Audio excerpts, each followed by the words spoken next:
Alright guys, fully devac'd EW1 in an 85 Honda CRX. We removed everything, and the only thing we kept was the air jet controller and 3 vacuum lines off of this. One of them going to here, that would be the first line off the air jet controller.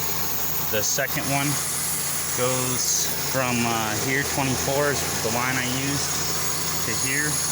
And then the third one back here, we put over here on this one.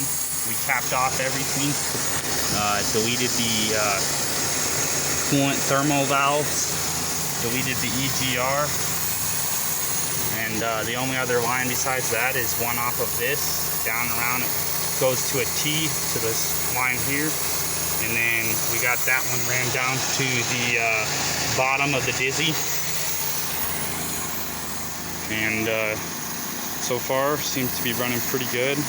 We're probably going to adjust the air fuel ratio a little bit more, but we've got the idle pretty good.